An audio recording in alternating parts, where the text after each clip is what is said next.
तो बात करते हैं powers of joint commissioner, assistant director and deputy director की। तो इनके पास सबसे पहली पावर है कि ये किसी भी टाइम किसी भी मैटर से रिलेटेड इन्फॉर्मेशन को मंगवा सकते हैं अंडर सेक्शन 133 के अंदर। देन इनके पास पावर होती है कि ये सर्वे कंडक्ट कर सकते हैं किसी भी प्लेस से रिलेटेड जो कि इनके जुरिस्डिक्शन में है, या फिर हम कह सकते हैं जो भी प्लेस इन्हें असाइन किया गया है तो उसकी बुक ऑफ अकाउंट से रिलेटेड, उस प्लेस से रिलेटेड, कैश स्टॉक से रिलेटेड ये सर्वे कंडक्ट कर सकते हैं। और अगर इन्हें ऐसा लगता है कि कोई भी नेसेसरी स्टेप्स को लेने की ज़रूरत है तो ये वो भी ले सकते हैं, लेकिन उसके लिए इन्हें जॉइंट डायरेक्टर और जॉइंट कमिश्नर की अप्रूवल की नीड होगी। देन बात करते हैं power to collect any information. तो इनके पास पावर होती है कि ये कोई भी इन्फॉर्मेशन को कलेक्ट कर सकते हैं किसी भी बिल्डिंग से रिलेटेड या फिर किसी प्लेस से रिलेटेड, और इनकी ये पावर सेक्शन 133 बी के अंदर आती है। देन इनके पास पावर है कि ये रजिस्टर ऑफ कंपनीज़ को इंस्पेक्ट कर सकते हैं, और अगर ये लोग चाहें तो उसकी कॉपीज़ भी ले सकते हैं अंडर सेक्शन 134 के अंदर। देन आ जाती है power to make any inquiry. तो इनके पास पावर होती है कि ये इंक्वायरी बिठा सकते हैं, और बेसिकली ये इंक्वायरी की पावर असेसिंग ऑफिसर के पास होती है, लेकिन अगर जॉइंट कमिश्नर चाहे तो वो भी इस पावर को परफॉर्म कर सकते हैं, और इनकी ये पावर सेक्शन 135 के अंदर आती है।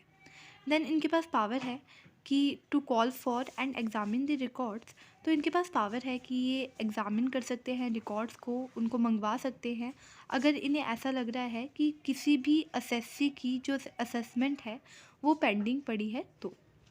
देन इनके पास वो सारी पावर्स आ जाती हैं जो कि एक कोर्ट के पास होती है under the code of civil procedure act 1908।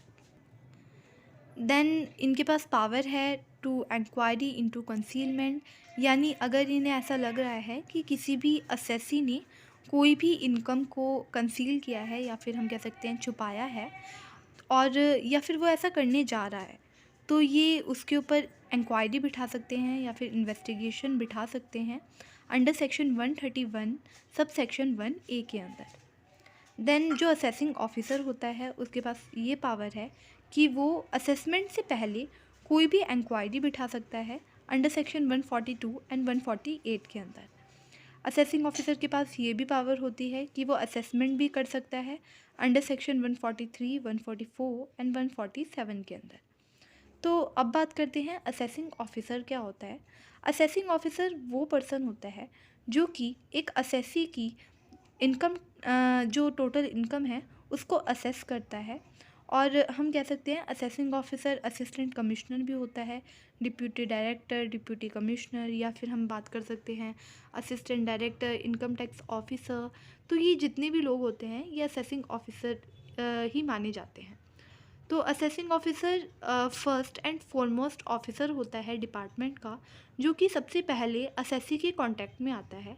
यानी असेसी जब अपनी टोटल इनकम को असेस करवाना चाहता है तो जिससे सबसे पहले वो कांटेक्ट में आता है वो असेसिंग ऑफिसर होता है, और असेसिंग ऑफिसर एडमिनिस्ट्रेटर भी होता है और क्वासी जुडिशियल ऑफिसर भी होता है। देन आ जाती है power of the jurisdictional assessing officer.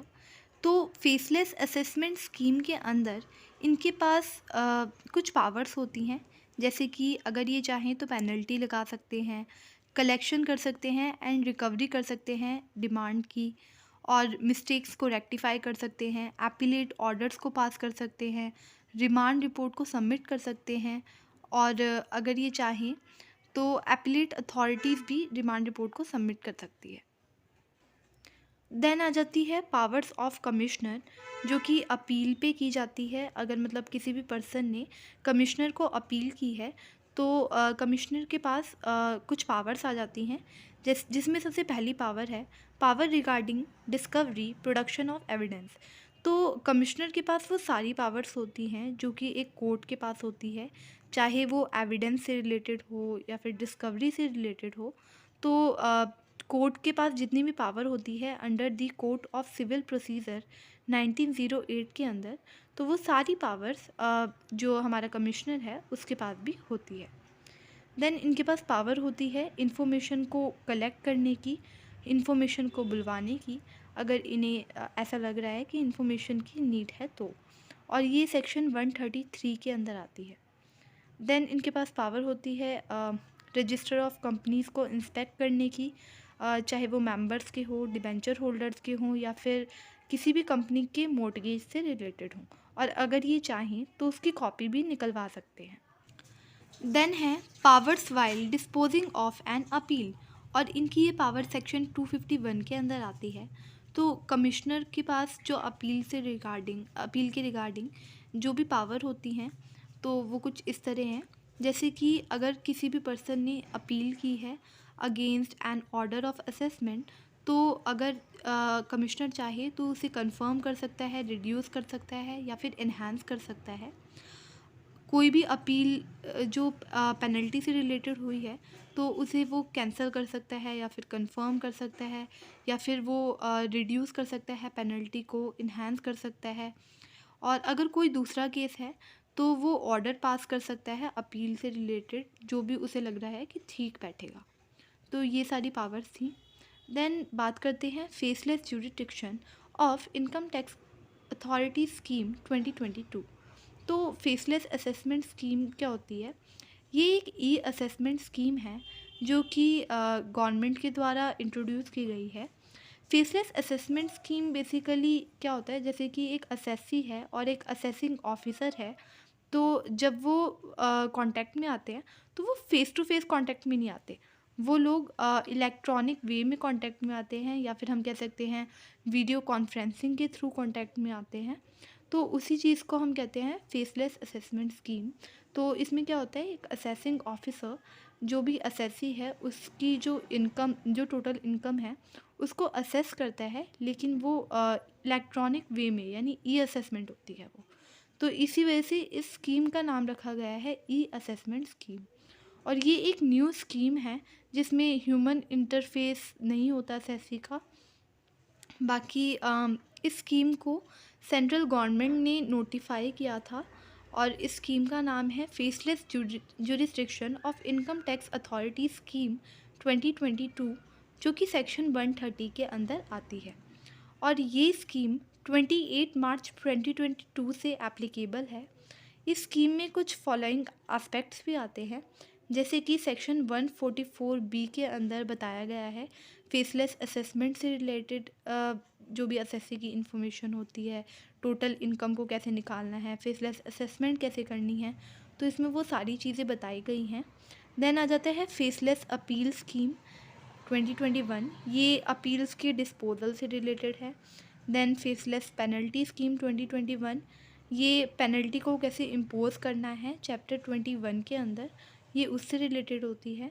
Then है ई वेरिफिकेशन स्कीम 2021, इसमें भी काफ़ी सारी चीज़ें आती हैं, जैसे कि अगर हम चाहें तो इन्फॉर्मेशन को मंगवा सकते हैं, कलेक्ट कर सकते हैं, या फिर अगर कोई प्रेस्क्राइब अथॉरिटी चाहे तो वो भी इन्फॉर्मेशन को मंगवा सकती है। हम अगर चाहें तो रजिस्टर ऑफ कंपनीज़ को इंस्पेक्ट कर सकते हैं। तो ये जो सारी पावर्स हैं ये इसके अंदर आती हैं।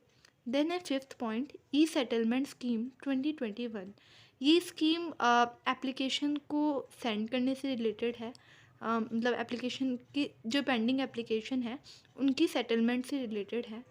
देन है ई एडवांस रूलिंग स्कीम 2022, जो ये स्कीम है ये डिस्प्यूट रेजोल्यूशन से रिलेटेड है, और ये अंडर चैप्टर 19AA के अंदर आती है।